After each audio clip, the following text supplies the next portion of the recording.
Hello everyone, welcome to my channel. Please subscribe and keep watching more details. The Bold and the Beautiful spoilers. Ridge decks Deacon for crossing line with Taylor. Possessive X loses it. The Bold and the Beautiful B&B spoilers hint that Ridge Forrester Torsten K may deck Deacon sharp Sean Cannon for crossing the line with Taylor Hayes Rebecca Budig. Will this Possessive X lose it after he catches Deacon and Taylor in a close moment? Despite Taylor's attempt to push Deacon away and keep things professional, she can't stop thinking about him. Taylor clearly has romantic feelings for Deacon that are getting stronger every day. Of course, Deacon can't get Taylor out of his head either. The more time Deacon spends with Taylor in their sessions, the more he wants this relationship to take a sizzling turn. Although Deacon has been playing the role of a husband who wants to repair his marriage, his heart seemingly isn't in it. Deacon is too smitten with Taylor to truly give Sheila Sharp, Kimberlyn Brown and this fix-it effort the attention they deserve. It feels like all this is building to something big for Deacon and Taylor. At some point, Taylor and Deacon may not be able to control their burning desires any longer. Once Deacon and Taylor cross a passionate line, Ridge will inevitably get updates on that. Maybe Ridge could even spy a kiss between Taylor and Deacon if he barges in her office unexpectedly. Whatever the case, Ridge is sure to fume when he realizes Deacon is the new man in Taylor's life. Since Ridge has never been a fan of Deacon, this will stir up their rivalry and leave him ready to fight. Ridge may deck his enemy on the spot once he finds out Taylor and Deacon have gotten too close for comfort. It's easy to imagine Ridge accusing Deacon of preying on post-breakup Taylor and putting her medical license in jeopardy.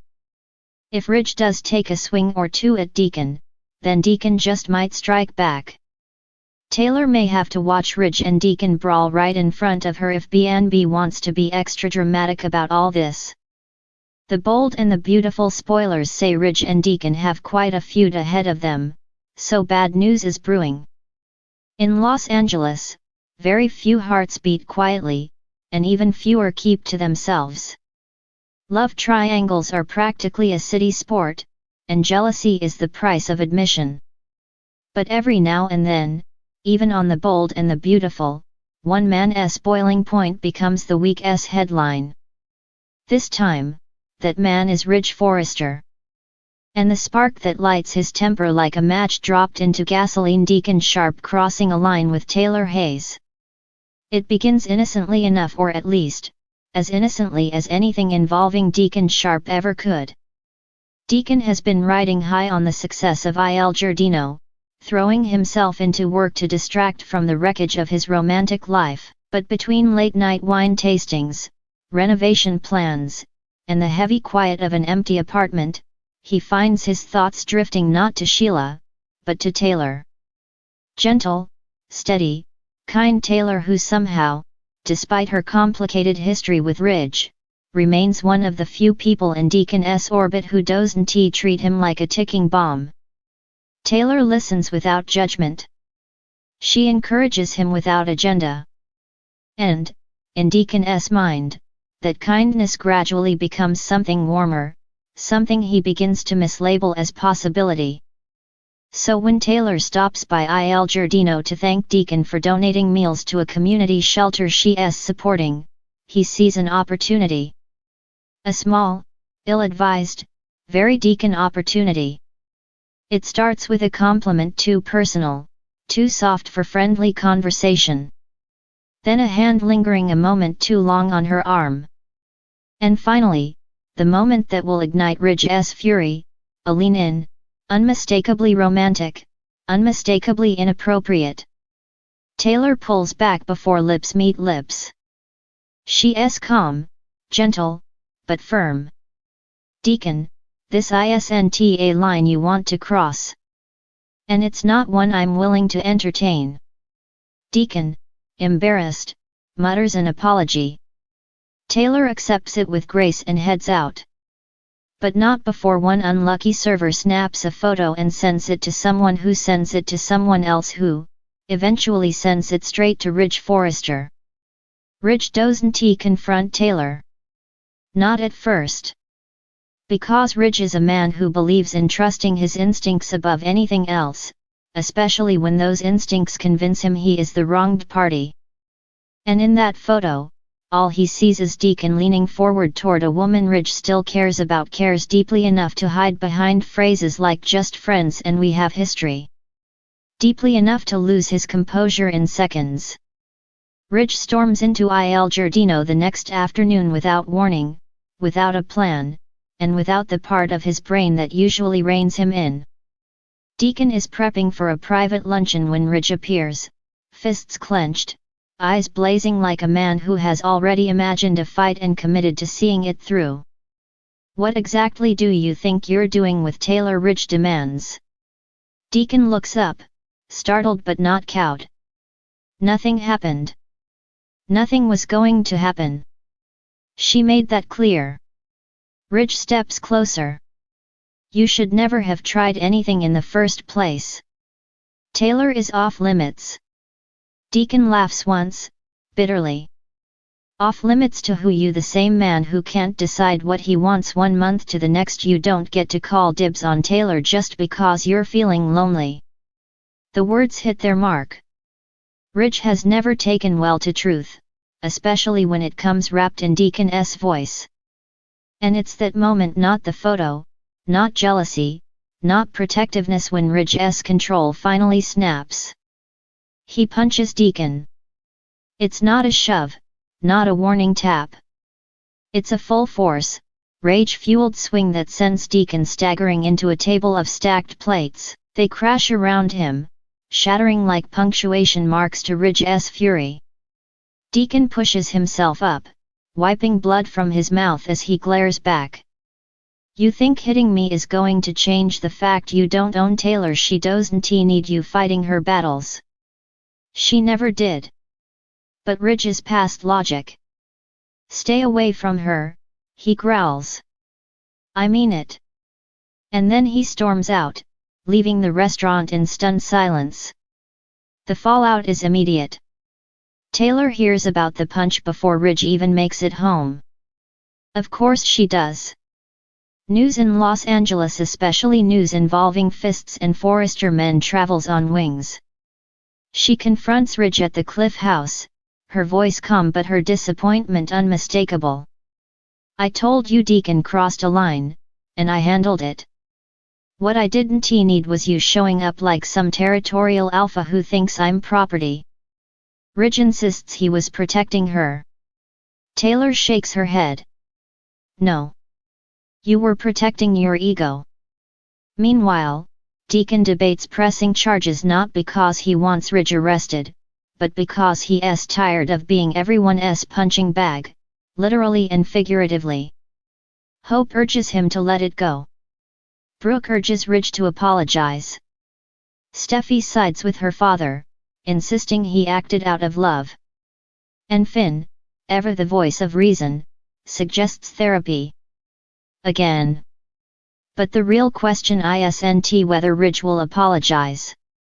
It's why he reacted the way he did. Because buried beneath Ridge's fury is something deeper. He's not over Taylor. Not even a little. And worse yet, he's realizing it. Possessiveness is a messy, primal emotion, one Ridge tries to mask with righteous indignation. But when he saw Deacon leaning toward Taylor, he saw the possibility of losing her again, not to fate, not to circumstance, but to a man he considers unworthy. And Ridge Forrester has never been known to handle that kind of fear gracefully. In the days that follow, tensions sharpen. Taylor keeps her distance from Ridge. Deacon tries to pretend he isn't nursing both bruises and wounded pride. And Ridge, for once, is left alone with the consequences of his impulsive temper. But in true bold and the beautiful fashion, this punch isn't an ending. It's a beginning. A beginning of Ridge confronting feelings he thought he'd buried. A beginning of Taylor demanding respect rather than protection. A beginning of Deacon reconsidering what lines he should, and shouldn't cross. and a beginning of a new love triangle, one not about romance, but about redemption, regret, and one woman who refuses to be fought over like a prize. Because the real story isn't about Ridge decking Deacon. It's about what Ridge was really trying to fight off, the fear that the woman he let go may finally be done waiting for him.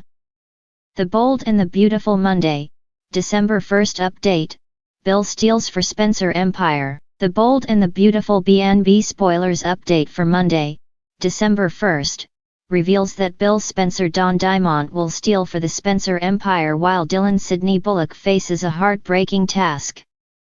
Due to the scandalous Luna Nozawa Lisa Yamada situation and the extra PR help that's been summoned, Katie Logan Heather Tom may feel a bit snubbed by her own sister. Brooke Logan Forrester Catherine Kelly Lang tried to act like this would allow Katie to focus on her family, but Katie may think she was perfectly capable of handling this PR crisis, too. Instead, Ridge Forrester Torsten K signed paperwork and brought in a fresh PR firm for damage control. Katie will share that news with Bill, who LL point out there's an easy solution if she's feeling frustrated by Ridge and Brooke. Bill will try to steal some Forrester talent for Spencer Publications on Monday's episode. B&B spoilers say Bill will do some employee poaching as he offers Katie another job and insists Will Spencer Crew Morrow should come work for him, too. Speaking of Will, he'll get updates on something that's sure to catch him off guard. Electra Forrester Lania Grace was floored when Dylan admitted she mowed down Luna, so look for Will to react with the same amount of shock. Dylan will remain distraught over her part in Luna's grim fate, but she'll know she needs to face the music and tell John Finnegan Tanner Novlin that she was behind the wheel. Since Dylan will be such an emotional wreck, Will and Electra will decide to offer backup at the Cliff House. Dylan won't be alone as she gets ready to confess to Finn and Steffi Forrester Finnegan Jacqueline McInnes Wood in the coming episodes. Although Dylan has been through a deeply traumatic experience, she'll want to be honest and apologize for taking a life. It's not like Dylan meant to end Luna that night, but she'll be incredibly sorry anyway. The Bold and the Beautiful spoilers hint that Dylan will gather her courage on Monday's show, so stay tuned. Bill Spencer had made questionable choices before, but nothing compared to the razor-thin line he walked on Monday, December 1st. The sun hadn't yet risen over Los Angeles when he stepped into the Spencer Publications boardroom, flipping on the lights with a swipe that felt like a declaration of war. Today wasn't about business. Today was about claiming what he believed was rightfully his and eliminating anyone who dared to stand in his way. Bill had spent the last few weeks portraying the image of a reformed titan, a father eager to rebuild his family and a businessman focused on stability rather than conquest. But that facade cracked the moment he discovered that someone inside the company had been siphoning proprietary data to a competitor. To Bill, betrayal wasn't a wound, it was gasoline. And the match was already lit. He opened his laptop and scanned the stolen files recently recovered by his own covered tech team, files containing formulas, launch dates, and strategic reports worth millions. Stealing wasn't new in the fashion world, but Bill had never expected to find fingerprints that pointed back to a man he once considered family. The name pulsed on the screen like a taunt, Liam. Bill slammed the laptop shut. He refused to believe that his son would betray him, not again, not after everything they had clawed their way back from. But it didn't change the fact that the leak had come from Liam's credentials. Someone had framed him or Liam had made one catastrophic mistake. Either way, Bill had already decided what must be done. He rose from the chair, pacing.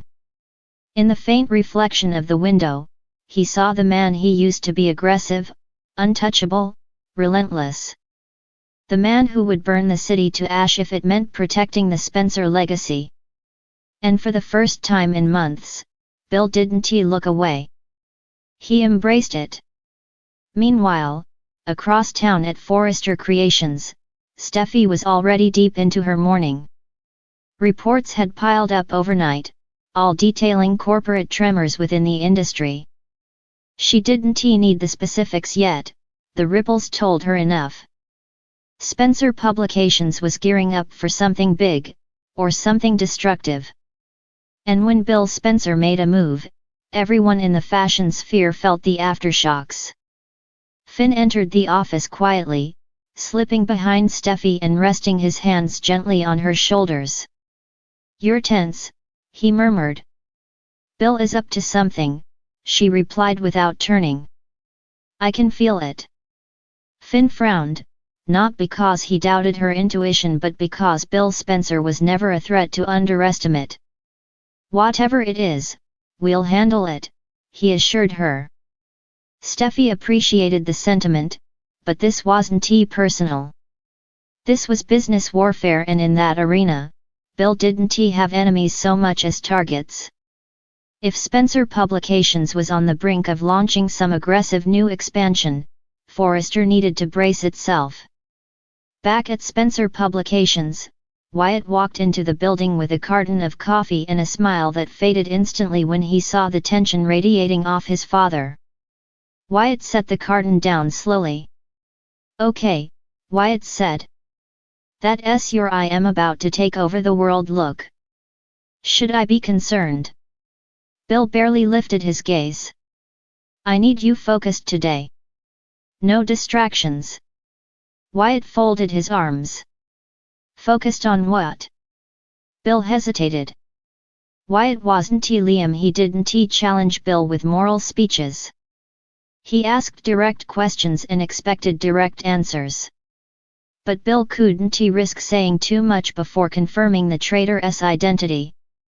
"Someone is sabotaging us," Bill said finally. "And I intend to fight back." Wyatt blinked. "With what, lawyers or missiles?" Bill didn't answer. Instead, he picked up a secure flash drive sitting beside his laptop. Wyatt watched him slip it into his pocket. Something about the move curdled his stomach. "You're not doing something reckless, are you?" Bill froze. He had planned to slip out unnoticed and do what must be done. But Wyatt was perceptive, more like him than Liam ever was. "Ruthless isn't reckless," Bill replied. "And sometimes, son, a man has to take what belongs to him. If you're talking about stealing..." Bill cut him off. "I'm talking about survival." Wyatt stared. He had seen his father traverse moral swamps before, but something in Bill's tone suggested he was already waist-deep in one. Meanwhile, Liam crossed the lobby unaware of the storm brewing above him. He had spent the weekend trying to repair his relationship with Hope, navigating a fragile new dynamic while the ghosts of their past lingered. But the moment he stepped off the elevator, he sensed something was wrong. The receptionist avoided eye contact. Several employees whispered. And when Liam reached the executive suite, security blocked his path. "I work here," Liam said, stunned. "Mr. Spencer's orders," one guard replied. Liam felt the floor tilt under his feet. Bill had frozen him out before, during darker chapters of their history. But this wasn't a punishment. This was a lockout. Inside the office, Wyatt confronted Bill again. "If Liam isn't allowed upstairs, you need to tell me what's going on." Bill turned, steel-eyed. "I have evidence that Liam compromised the company." Wyatt went pale. "That isn't possible." "It happened under his login," Bill pressed. "That doesn't mean he did it," Wyatt shot back. "Dad, come on. Think." Bill did think, just not in the way Wyatt hoped. Bill was already 10 steps ahead, planning how to recover assets, retaliate, and secure Spencer dominance for years to come. Whether Liam was guilty or not didn't matter in this moment. What mattered was preventing further damage. Bill left the office abruptly, brushing past Wyatt and ignoring the chaos behind him. He headed to his car with the flash drive in his pocket and a plan unfolding in his mind. He wasn't going to wait for the corporate investigators. He wasn't going to leave Spencer's future in anyone else's hands. He was going to steal back everything that had been stolen from him. And if anyone got in his way, Bill Spencer would remind Los Angeles exactly why he earned the name Dollar Bill. By sunset, the city would know, Spencer Publications wasn't falling. It was coming for blood.